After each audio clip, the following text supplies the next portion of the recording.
चिंतन करतात. गोविंद नाव आपल्या इंद्रियांना ताब्यात घ्या. कारण ही मराठी भाषा लवचिक आहे बुवा. प्रत्येक नावाचा अर्थ वेगळा वेगळा असू शकतो. म्हणजे नावासारखा गुण असला पाहिजे माणसामध्ये. मतितार्थ काय, प्रत्येकाचं नाव आहेच आहे, पण परमात्म्याच्या अनंत नावापैकी गोविंद नावाचाच या ठिकाणी उच्चार का करतात संत? कारण तुम्हाला आम्हाला आपली इंद्रिय ताब्यात ठेवा, हा त्याच्या पाठीमागचा खरा अर्थ आहे. आपली इंद्रिय ताब्यात घ्या, इंद्रिय ताब्यात घ्या, स्वैराचारानं जीवन जगू नका, म्हणजे आपली इंद्रियावर संयम ठेवा. गोविंद गोविंद आणि मना लागलिया छंद. आणि हे जर सर्व साधना जर साध्य झाली, मग परिणाम मग गोविंद ते काया भेद नाही देवातया. देवामध्ये आणि जीवामध्ये फरकच राहत नाही. आता देह देवस्वरूप होणं म्हणजे नेमकं काय, जरा तुमच्या गळे उतरवतो.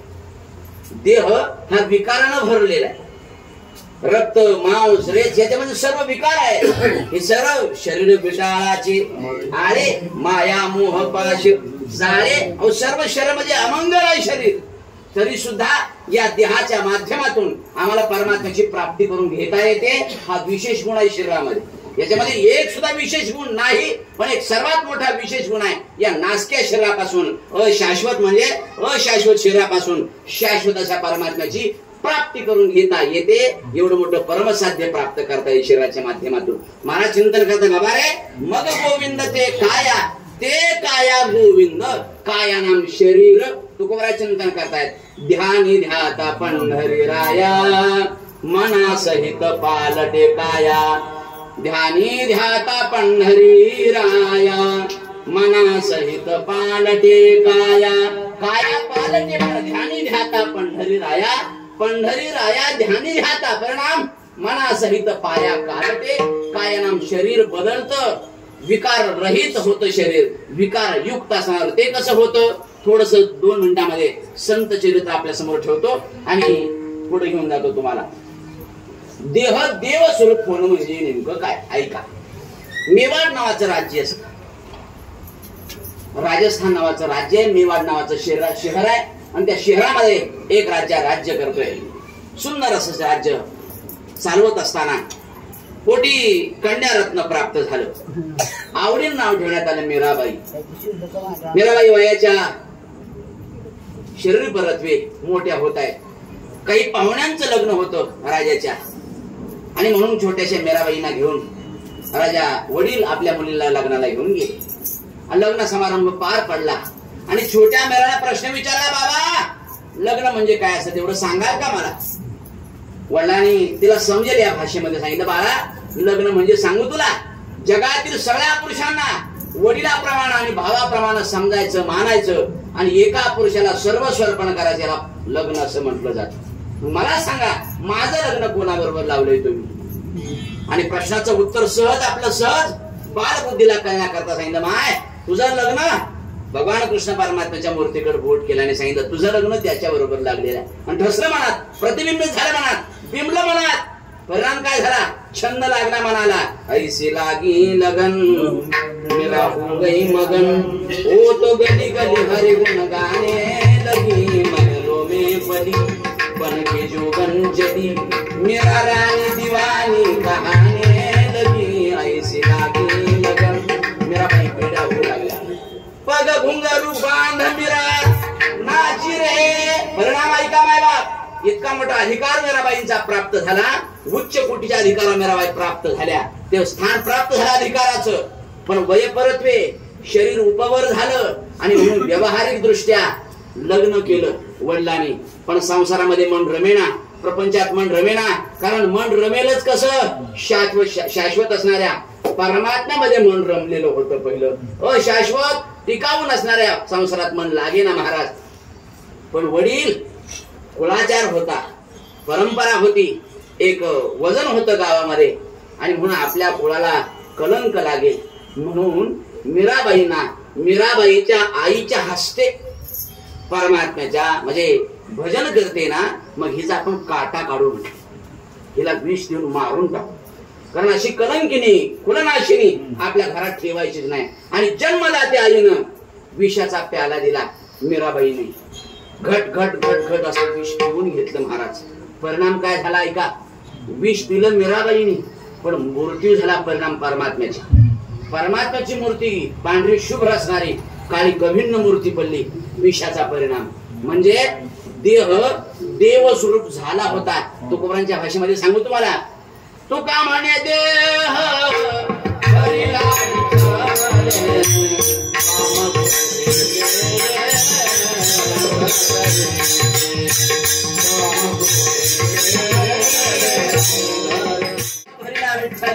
परिणाम काय झाला होता. विकारनं भरलेलं शरीर हे मुक्त झालं होतं, मोकळं झालं होतं, आणि परिणाम देहच देव स्वरूप झाला होता. म्हणजे विकार रहित अवस्था झाली होती मीराबाईंची. अशी अवस्था मीराबाईंची आहे. त्या राजवाड्यावरती काय भंगी समाजाची माणसं स्वच्छता करण्याकरता यायची.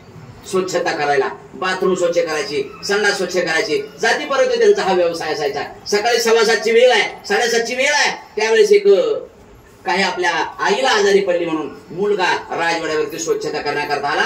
सकाळी 7:30ची वेळ आहे. संत मीराबाई देवपूजा आटोपलेली आहे आणि आपल्या केस वाळवण्याकरता घराच्या गच्चीमध्ये उभ्या आहेत, बाल्कनीमध्ये उभ्या आहेत. आणि ते सौंदर्य पाहिलं मुलानं. कोणी? भंगी समाजाचं पाहिलं ते सौंदर्य आणि मनामध्ये ठरलं लग्न करेल तर हिच्या बरोबरच.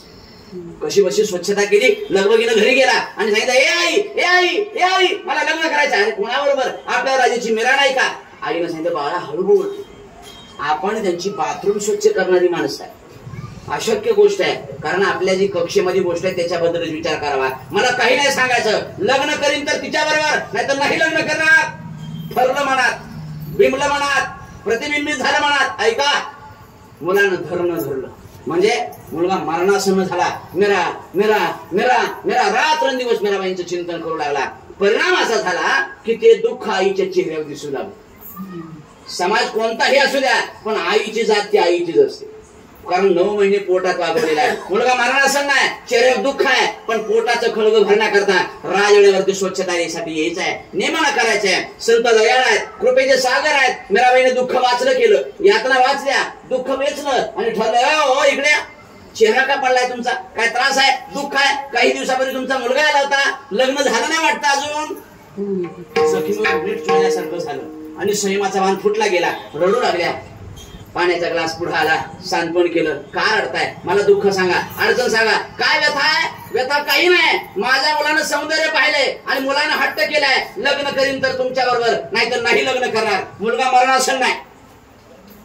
मीराबाई पडदिशी उद्गारल्या, मी लग्नासाठी तयार आहे, त्याला घेऊन या, त्याला घेऊन या. फक्त माझ्या प्रत्यक्ष समोर आणलं मुलाला, समोर बसवलं. लग्न करायचंय माझ्या बरोबर? मान हल्ली गेली. म्हणजे हो मान्य आहे, मलाही मान्य आहे, पण माझी गट आहे, एक नियम आहे, एक बाण आहे, एक तत्व आहे माझं. समोर वडाचं झाड आहे, खाली घुंगडीत आसन टाकलेलं आहे, बस त्याच्यावर. आज कोण वार आहे? वार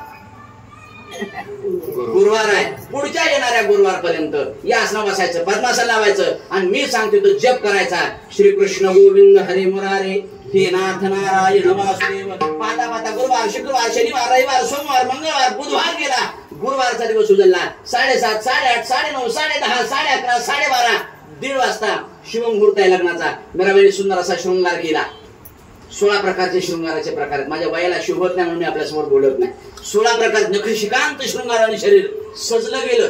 ऐका माय बाप, तर मुलगा 1:30 वाजता ते 1:45चा शुभमुहूर्त आहे. मुलगा जिथं बसलेला आहे तिथं समोर गेल्या मीराबाई आणि त्या मुलाच्या मस्तकावरती हात ठेवला. शक्तिपात झाला, परिवर्तित झालं जीवन, बदललं जीवन. कायापालट झाला होता शरीराचा. जसा वार पाठीमागे जात होता ना, एक एक दिवस पाठीमागे जात होता, तसा तसा एका विकारावर तो मुलगा वार करत होता. वार जसा तसा वार करत होता. परिणाम ऐका, डोळे उघडले गेले आणि मीराबाईंचं सौंदर्य पाहिलं आणि धडेल असं शरीर मीराबाईंच्या साष्टांग चरणावरती प्रणिपात केला आणि आपल्या साश्रू नयनानं मीराबाईंच्या चरणावरती साष्टांग दंडवत घातला आणि सांगितलं, आईसाहेब मला माफ करा, मी ज्या वासनेने मी तुमच्याकडे पाहत होतो ती माझी वासना कधीच निघून गेलेली आहे. म्हणजे परिवर्तित झाला होता, कायापालट झाला होता, बदल झाला होता, परिणाम झाला होता चिंतनाचा. मग गोविंद ते काया वेदना ही देवातया, देह देव स्वरूप होणं म्हणजे विकार रहित अवस्था होणं, हेच तुकोबारांना सांगायचं आहे. विठ्ठल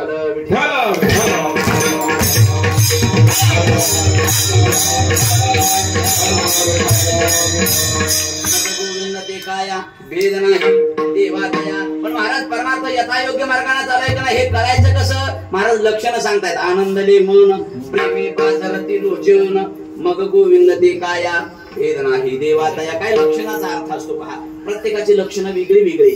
व्यवहारातील काय लक्षण आहेत आणि काय परमार्थ क्षेत्रातील लक्षण आहेत. पहिल्यांदा व्यवहारातील लक्षणं सांगतो मी तुम्हाला, तुमच्या पडदिशी गळे उतरतील.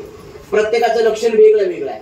प्रत्येकाचा, ह्याला सायकोलॉजी नावाचं शास्त्र आहे, मानसशास्त्र, ह्याला ज्योतिषशास्त्र नावाचं शास्त्र आहे. म्हणजे प्रत्येकाचं लक्षण वेगळं सांगतात. हस्तरेखा असतात का नाही, तुमचा जो हात आहे का नाही, हा उजवा हात पुरुषांचा आणि माता भगिनींचा. हा जो उजवा हात आहे तो आपल्या आयुष्याचा 7 बार आहे. तुम्ही जिवंत कधी किती दिवस राहणार, तुम्हाला विद्या किती, मान किती, प्रतिष्ठा किती, पैसा किती, तुम्हाला मुलं किती, स्त्री कशी, हे सगळं तुमच्या हातावर लिहिलेलं आहे. ह्याला हस्तरेषा म्हणतात. ह्याची चिन्ह आहेत प्रत्येकाची. तुमच्या हाताची बोट कशी आहेत, आकार कसा आहे, लांबी किती आहे, जाडी किती आहे, रुंदी किती आहे, ह्याच्यावर सगळं तुमचं चिंतन केलं जातं. याला लक्षणाचं चिंतन आहे बरं का. मी आपलं सायकोलॉजी दृष्ट्या बोलतोय. प्रत्येकाचं वेगळं वेगळं चिंतन आहे. माझा उजवा हात आहे का नाही, ही उजव्या हाताची ही जी करंगळी आहे ना बाबा, ही जर करंगळी या रेषेबरोबर असेल, या रेषेबरोबर, तर तो मनुष्य 85 ते 90 वर्ष जगतो बघा. पण संध्याकाळी हात बघितल्यावर 10 वर्ष आयुष्य कमी होतं. हे अगोदर सांगितलं पाहिजे ना. आता खाली काय काय जण अशा अंधारात बघायला दोघा, तसं नाही, हे असं जाणकाराला गावं लागतं, जाणकाराला. हा, हे असं मतीत अर्थ आहे. आता थोडस पुढे येऊन सांगतो. तुम्ही जर अशी मूठ बांधली आणि इथं जर 3 रेषा पडल्या तुमच्या इथं मनगटाला आतील बाजूला, तर तुम्ही सात्विक वृत्तीचे आहेत. 2 रेषा पडल्या रजोगुणी आहात, 1 रेष पडली तर तुम्ही तमोगुणी आहात, आणि रेषच नाही पडली तर माणूस आहे का नाही, हे शंका आहे. हे सगळं शंका आहे. बऱ्याच प्रकारचे लक्षण आहेत. आता थोडस तुमच्या जवळ उदाहरण सांगतो. मला दादांना असं विचारायचं आहे, ज्या वेळेस तुम्ही आईसाहेबांना बघायला गेलात पहिल्यांदा, आठवतंय का? नाही आठवत? गुदगुल्या होते ते नाही आठवतंय, सगळं आठवतंय. कालचा अभंग फक्त आठवत नाही आम्हाला. लग्नात ते दिवस सगळे आठवतात. पहिला दिवस आठवा, आईसाहेबांना बघायला गेलो त्यावेळेस. जुन्या काळात ती माणसाला असं प्रमाण मानतील बघा. जुन्या काळामध्ये माणसं पहिल्यांदा, मुलीचे पहिल्यांदा पाद्य पूजा करायची. मुलीची पहिल्यांदा पाय धुवायचे, तिला हळदी कुंकू लावायचे, पैसा लावायचे, प्रश्न विचारायचे, आणि तिला 5 पावलं चालायला लावायची जाणती माणसं. आणि जाणती माणसं ती पाय बघायची, बरोबर आहे. आणि पाय बघून मुलगी कशी, ही सद्गुणी आहे का, अवलक्षणी आहे का, ही कशा पायाची, ही त्याच्यावरून ठरवलं जायचं. कारण आता हा पाय बघायचा संबंधच नाही, त्याच्यामुळे आयुष्यभर पाय धुवावं लागतं. ते कळतंय की नाही कोणाच ठाऊक तुम्हाला. ते म्हणजे आता काय झालं, फेस म्हणजे चेहरा आणि बुक म्हणजे मुलगा. म्हणजे चेहरा बघितला की पोरग बुक होतंय, तेव्हा आयुष्यभर पाय दाबायची सवय लावून घ्यावी लागते. मतीचा अर्थ काय, पायावर लक्षण आहेत. पायावर काय लक्षण आहेत आता जास्त विस्तारानं सांगत नाही. पायावर लक्षण काय आहेत, ज्या मुलीच्या अंगठे शेजारचं बोट थोडस लांब आहे, ती मुलगी आयुष्यात नवऱ्याचं कधीही ऐकत नाही. झाले त्याने आपापला पाय आठवा. मतीचा अर्थ तुमच्या लक्षात आला, खरंच आठवा बरं का. आणि घरी गेल्यानंतर पाय बघा, त्या निमित्तानं तर पाय बघचाल तुम्ही. तेव्हा तर बघितलं नव्हतं, मग आठवा बघा. त्याच्यात तर विनोदाचा भाग वजा करा. असे अनेक प्रकारची लक्षणं आहेत. पुरुषांची काय लक्षणं आहेत, ज्या पुरुषांच्या वक्षस्थळावर केस आहेत, म्हणजे पुरुषांच्या थाचीवर केस असणं हे कर्तव्य दक्षतेचं आणि व्यवहार दक्षतेचं लक्षण आहे.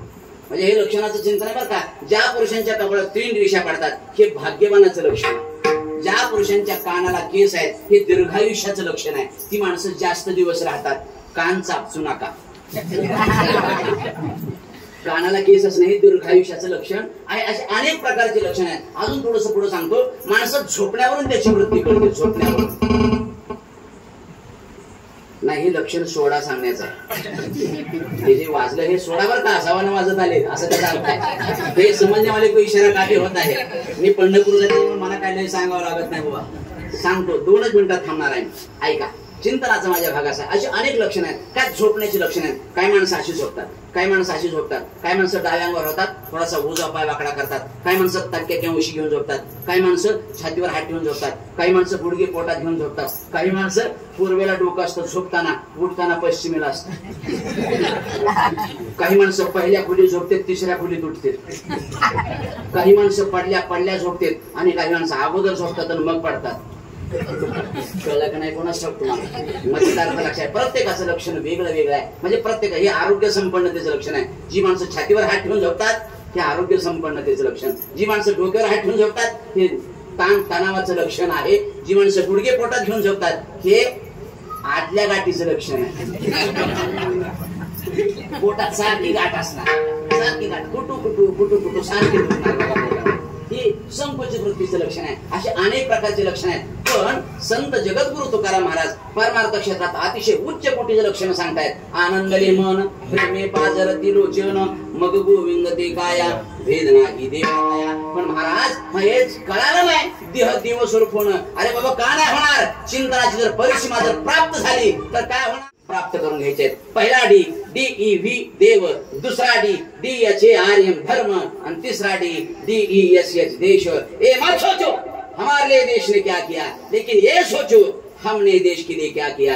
ही वेळ आलेली आहे. कारण आपण जर झोपलो, जर झोपीत राहिलो तर भर चौकात आपण कापले जाऊ. ह्याच्याकरता आपण जागृती असणं गरजेचं आहे. ही अत्यंत काळाची गरज आहे. आपण एकजूट नाही, आपण एक संघाने आपण विचार करत नाही. कारण एक संघ नसल्यामुळं आपण सिंहाचे बछडे आहेत. पण कोल्ह्याने लांडग्याने सुद्धा आपली चेष्टा करावी ही दुर्दैव आहे, ही शोकांतिक आहे. म्हणून आपण एक संघानं राहिलं पाहिजे. देवावर, धर्मावर आणि देशावर एक निष्ठेनं आपण प्रेम केलं पाहिजे. गट तट राजकारण पक्ष हे सगळं मातीत जाऊ द्या. कारण धर्मो रक्षती रक्षितः. आपण जर धर्माचं रक्षण केलं तरच धर्म आपलं रक्षण करणार आहे. नाहीतर आपण जर धर्माचं रक्षण नाही केलं तर नाम सप्ताह न गळ्यातली माळ टोपीचे आकार बदलावे लागतील. समजने वाले को इशारा काफी होता है.